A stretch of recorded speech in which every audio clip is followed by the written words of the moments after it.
At approximately 5:14 p.m. Eastern Time tonight, UPS Flight 2976 from Louisville, Honolulu, Hawaii, an MD11 with 3 crew members on board was involved in a catastrophic crash here in Louisville adjacent to our airport. UPS will be releasing more facts as available. The National Transportation Safety Board will be in charge of the investigation and will be on the scene shortly. They will be the primary source of the investigation as it continues in the days and in the weeks ahead. I can confirm that there was no specifically hazardous cargo on board of the plane that would create an environmental issue for those around the site, but the impact and where it impacted could create those types of situations. So please, if there is a shelter in place, follow it. Other agencies involved that are at the scene or available: the Kentucky National Guard, Kentucky Office of Homeland Security, the Louisville Fire Department, the Lexington Fire Department, the Bardstown Fire Department, the Shepherdsville Fire Department, Louisville Emergency Management, the Fern Creek Fire Department, Pleasure Ridge Park Fire Department, Fairdale Fire Department, Anchorage Middletown Fire Department, Jeffersontown Fire Department, Airport Police Department, Louisville Metro Police, Jefferson County Sheriff's Office, St. Matthews Police Department, Shively Police Department, KSP, Louisville Metro EMS, MSD, Louisville Gas and Electric, Kentucky Emergency Management. Again, we have virtually every single fire, police, and emergency response group that is responding right now to what you're seeing. At this time, we've got some initial numbers, but let me tell you, I expect them to grow. Right now, we believe we have at least 3 fatalities. So I believe that number is going to get larger. We have at least 11 injuries, some of them very significant, that are being treated by local hospitals. Again, I think that number will get larger. There is a victim family reunification center being set up at the Louisville Metro Police Training Academy. That is 2911 Taylor Boulevard. Victim services personnel will be on site and on location for anyone who needs information. The United Way is also offering shelter to anybody that's been impacted. You can call them at 502-376-6617. Updates on the operation of the Louisville International Airport will be shared after we're completed here around 8:15 via press conference with Louisville Emergency Management.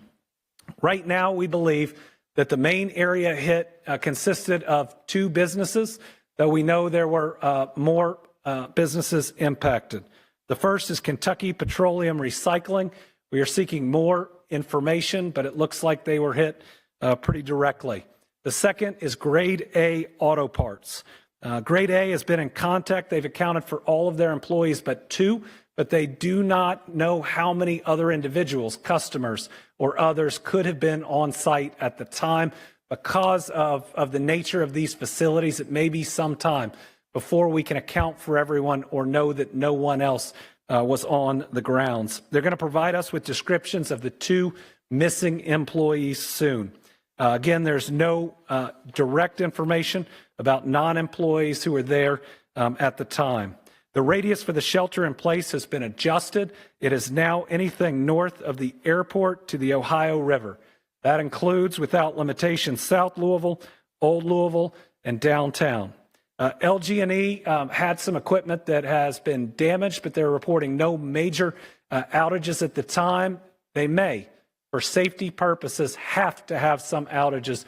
Please understand that if that's done, that's to protect you and the people working on it. I've been in direct contact with the CEO of Ford Motor Company. I can tell you that the Ford plant there was not hit, though it has lost power or did lose power for a period of time, but with the number of employees working there, that's a blessing. I've also been in touch with the head of security for the convention center, and everyone is sheltering in place that is there. They have stopped people coming in for the upcoming events for people's safety, and I know they'll be sending out additional information. Anybody who has seen the images and the video know how violent this crash is.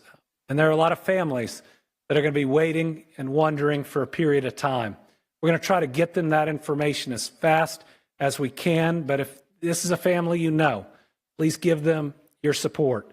Please give them your prayers. Please give them your love and be with them, because the toughest moments, and I can say it from personal experience, are when you're wondering whether that person that you know and you care about has survived something like this. We do not, at the moment, have the status of the crew.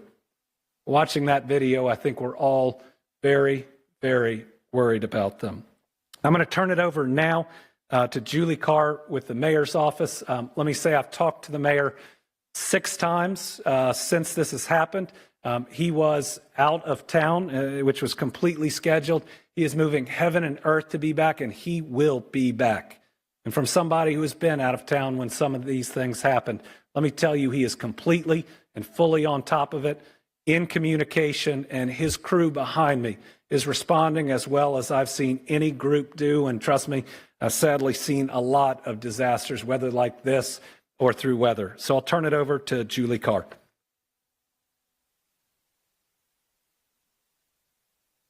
I'm Deputy Mayor Julie Carr. First and foremost, Mayor Greenberg has been in constant contact with those on the ground, emergency operations, Governor Beshear, and our federal partners. And he would like me to express that he and Rachel have the victims of today's crash in their hearts and prayers. He is asking the entire city of Louisville to join them in praying for the victims, their families, and our first responders, who bravely rushed to the scene to save people and are still actively working to put the fire out. Our hearts are with those affected by this tragic incident. The mayor's office is working closely with first responders, federal authorities, and emergency management teams to respond and secure the area. The mayor is traveling and is expected to be back in Louisville before 9 p.m. He will be here to update our city as more information becomes available. I'm now going to ask Jody Myman, Executive Director of Emergency Services, to give more of an update. All right, we're going to hear from Jody in a second. I also have a statement from Representative Morgan McGarvey, who is in Washington, D.C. He says, tonight our community was rocked by a devastating plane crash at the Louisville airport. Representative McGarvey says, my heart breaks for the pilots, crew, and their families, and he's praying for everyone impacted. He's grateful for the bravery of our first responders as they continue their work throughout the night to respond quickly and heroically to this horrific incident. We still do not have complete details on how this tragedy occurred, but I've spoken with the chair of the National Transportation Safety Board and will continue to stay in contact with state, local, and federal authorities to get answers and do what we can to help all those affected. And I know your emergency management director is going to say the same thing, but the thing I left out is do not go to the crash site. You will put people in danger. You will put yourself in danger. There may be people that still need to be rescued. Do not be the reason that the first responders cannot get to them. There are still dangerous things that are flammable, that are potentially explosive at the site. Chief O'Neill was filling me in on that. All of his people and everybody else there are currently safe, but they are trained. The general public is not. So do not go to the site. Director? Thank you, Governor. So we provided and are assisting currently with on-scene coordination between all the agencies. And initially, obviously everybody can see how big this site actually is. You're not only dealing with the aircraft itself, but you're dealing with several businesses that were affected. Some of those businesses have some issues and some hazards on them that we have to address as well. So establishing that incident management team and that initial unified command between all the agencies that you see standing behind me, as well as the ones that are on site. The Okolona Fire Department was the initial local fire department that was dispatched, and then the city of Louisville was dispatched very recently after that, after multiple calls started coming into our 911 center. But there's 3 phases of this response. It's life safety, it's incident stabilization, and it's property conservation. And we're still in the life safety step in that process. And what I mean by that is we're still going door to door in the area to make sure that every business, every facility, and there's a couple private residences, everybody's accounted for and everybody has evacuated that immediate area. Our shelter in place, we initially did that at a 5-mile radius because the wind was doing some things and pushing the smoke in different areas. And as hot as the fire was, it was kind of creating its own atmosphere and doing really what it wanted to do. So we're working to narrow that. You heard the governor already say that we've narrowed it a little bit, and we hope in the next couple of hours to narrow that as a little bit more. We started to provide initial air monitoring, very close and immediate on site. We continue that air monitoring now. We've got the 41st CST that's on site that's providing that, and they're also providing us some plume modeling that will give us the opportunity again a little bit later in the shortcoming to be able to narrow that as well. Like the governor said, stay away from the area. You know, there's a lot of emergency response agencies there, not only from Jefferson County, but our surrounding counties. I can't thank the response enough. You know, but again, we're still in that life safety phase. Instant stabilization, they're doing that at the same time. Like I said, it's a very large area that's been affected by this, and they have to narrow that down and start to go into that area to make sure that they can identify all the future hazards that can present themselves during this emergency. The area that we've got isolated as far as traffic has been done by Louisville Metro Police and our Sheriff's Office. Again, so, you know, take a look at those, and please stay out of that. Please stay out of that area so it helps with our life safety and our incident stabilization. We'll continue this as long as we can. They have been able to make some headway on the fire to start to get in there. There were several explosions initially from the site itself just by some of the hazards that were created by the facilities that it impacted. Like I said, we'll be on site. We'll provide more information as we get it through the night. Thank you. Thank you. Paul Humphrey, Chief of Police, Louisville Metro Police. I will reiterate what the governor and Director Myman said.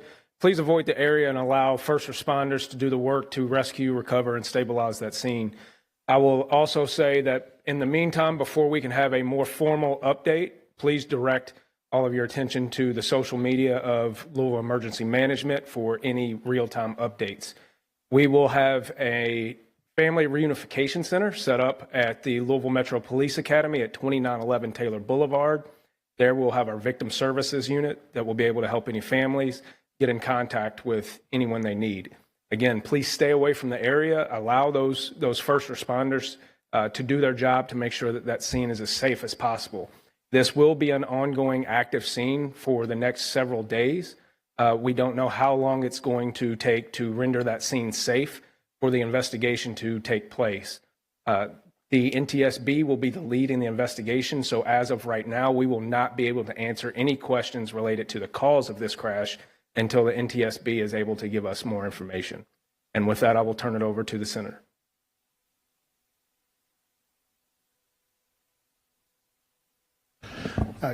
Good evening, Chief Brian O'Neill, Louisville Fire Department. I want to reiterate, this happened in Okolona, and so I want to make sure we give credit to the fact that the Okolona Fire Department first on the scene, took command of the scene, and so we are there in support to help them and we've got units from the rest of the Jefferson County Fire Departments there, as well as surrounding counties. Obviously, the Airport Fire Department is a huge factor in this as well. We've also received assistance from some of the industry around here that has firefighting foam.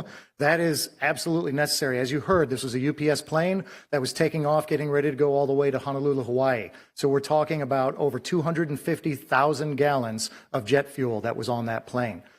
So we're talking about a very, very dangerous situation. The area that's affected on Grade Lane at Melton, and it's about a city block wide. You've got fuel recycling storage and some bulk fuel storage that's right there. You also have the auto parts area. There's a lot of issues that are going on with being able to surround and try to contain this fire. When I left the scene about 40 minutes ago, crews there were doing an amazing job. Again, all credit to the firefighters on the scene. They are doing incredible work, and they are containing this fire. Basically, you have to surround it. Where I was with some of our crews was on the north and west side, and you've got Okolona and other people that were leading the charge on that south side to try to just bring it in and bring it in and bring it in. But as I said, we're dealing with not only the initial fuel spill, but all the additional that was on site there. So it's going to be a little while. I've got to reiterate, I know you're going to be tired of hearing this, but you're going to keep hearing it. Try to be patient. Listen to emergency management for any updates. I know you might be eager to try to call, to try to find out what's going on. I promise you, people are busy, people are working, they're doing everything they can to keep you safe. I want to address really quick the rest of the city. We have called in one of our off shifts. We have 3 different platoons of firefighters, so we've got off shift firefighters to staff to back up. So rest assured, the entire city is still protected and still covered with plenty of fire safety, even though we have so many units that are down there south of the airport. So if there's any need for any other emergencies, you are covered, you are protected. Thank you. Thank you. I am State Senator Keturah Herron, and I represent the 35th Senate District. And on behalf of the Kentucky Senate General Assembly, I want to acknowledge how jarring it is for the residents of Louisville and the surrounding areas to watch this tragedy hit so close to home, to happen in a place where many of us frequent on a regular basis, that many of us watch our family members and loved ones pass through on a regular basis. And to have to process this information and to know that there's been loss of lives, it's very hurtful. And my thoughts and prayers go out to the families that we know have been impacted, to the surrounding neighborhoods and communities. And I just want to urge our residents, as it's already been said, to be patient, to stay away from the scene, and to come together at this time of this tragedy. And I want to, again, thank the first responders, the ones that are still there on the scene, and we will make sure that we keep you all updated with additional information. And I will turn it over to Representative Lisa Wilner.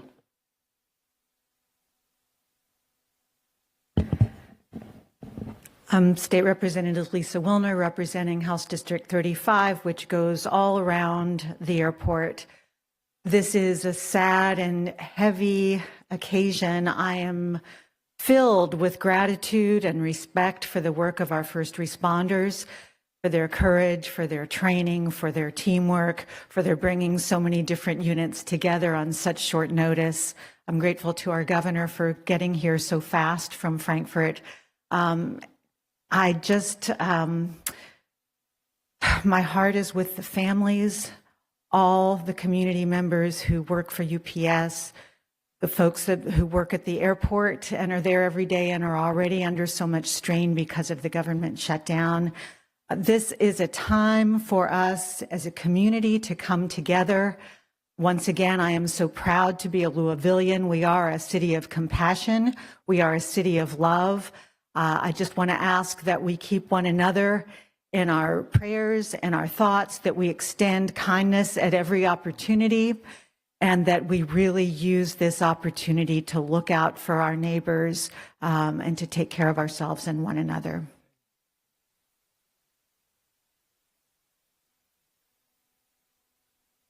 Okay, my name is Betsy Rui, and I represent Metro Council District 21, and the airport is in the heart of my district. And first, I would like to thank all the leadership of the first responders behind us and all the first responders out there in the field. This is what you all train for. I'm sad that we have to actually use all your training, but I'm glad that you have it. And my heart goes out to everybody at UPS, because this is a UPS town. My cousin's a UPS pilot. My aide's tennis partner is a UPS pilot. The intern in my office works overnight at UPS to pay for college. We all know somebody who works at UPS, and they're all texting their friends, their family, trying to make sure everyone is safe. Sadly, some of those texts are probably going to go unanswered. My heart goes out to those families and those friends. And thank you. I want to acknowledge we also have our FBI Special Agent in charge with us today. Are grateful for her participation. With that, I'll open it up to questions, but a couple of things. I'm not going to speculate about the cause. That's for the NTSB to determine, and do not want to interfere in that in any way. And the other thing I'd say is we'll get more information on the numbers of fatalities. We'll get more information on the number of injuries. Know that information is fluid. I would tell you, after the tornado in Mayfield, I was standing outside of a factory where I was sure 100 people were dead. And we ended up only losing 13, and that's a lot of people. But pray. It works. It helps. Let's pray that the number of Kentuckians or any other folks that we lost stays as low as possible. With that, if you have questions, I'll do my best. People who are currently trapped, are you responding to any of that right now? I don't believe, yeah. So we do not know of anybody that are trapped, but the units on scene, as I said, we're trying to surround and contain that. As we move in, we are searching every building, every area. And like Director Myman mentioned, all the buildings that are outside of that immediate hazard zone are being searched as well to make sure that those are clear and safe. If you see the live images that thankfully emergency management can get, you see these heroic firefighters moving from building to building to building as fast as they can, because if somebody's trapped, they're going to get to them. And we're seeing the shelter in place change. Just recently, they asked for anyone who's in the shelter in place to turn off any air intake systems as soon as possible. Can you explain the range of the shelter in place? And So right now it's from the airport, basically from the airport or right around the outer loop area north. If you live in Jefferson County and you're in that, I know that's a circle that's on the screen up there behind you guys, but we're thinking anybody north of that, we hope to be able to narrow that down as accurate plume modeling is taking place, and it should be done now. So we may be able to reduce that even more, that footprint even more here just in the next couple of hours. Jody, what are the concerns for the people in that shelter in place? Right now, that's it. The smoke, for the most part, is going up into the atmosphere and going north. We've also been in touch with our partners from Clark County, Indiana, because some of the smoke is going towards them as well. So they're making decisions. So if you live on the other side of the river, please make sure that you're paying attention. If there is any notifications that are going out over there, make sure you're paying attention to those as well. And there's a lot of numbers we're getting from the fire chief. I think he said 220,000 gallons. It's 220,000 pounds, which is about 38,000 gallons. So he remembered those numbers a lot better than I would without them written down. All right, anybody else? Yeah. I believe you said that the status of the 3 crew members is unknown right now. Can you elaborate on why that is? We have not received information we can confirm on their status. From the videos that I've seen, I'm very concerned for them. But again, I'm still praying because I've seen people make it out of things in these last 6 years that I didn't think were possible. We'll have more information soon. And we'll also want to make sure before we confirm anyone specific is deceased that we've talked to their family, who deserve to hear that information first. I know that you're asking the community to be patient because this is a very fluid situation, but obviously people are very concerned. When do you guys think the next press conference will be beyond the 8:15 one? Yeah, we'll get that information out depending on how much news there is. We may be able to get it out on social media or release directly, but we'll work with our news partners, knowing that this is information that people want and need, and please direct any questions to us. But we don't currently have another one scheduled yet. We'd want to make sure we had enough information that came in to warn it. Has there been any update at all when it comes to possibly resuming airport operations in Louisville? Would that so the airport is going to have their press conference here right when we're done, and are going to start addressing that. What I'd say, even with somebody who's supposed to have a flight here soon, is they should only do it when it's safe. And this is a great airport that I've used a lot. I trust their leadership, and I'll look forward to hearing what they have to say. All right, thank you all very much. And again, tough day for Louisville, tough day for Kentucky, tough day for this region. We are strong people. I've seen it time and time again, flooding, tornadoes, shootings. That's the last time I drove here this fast to make sure I got here. We've always banded together. We will again. Let's make sure before anything else, we put the families of those that are lost, the families of those that we're worried about first. They deserve it. Let's make sure we pray for them and we support them with everything we have. Thank you, Kentucky.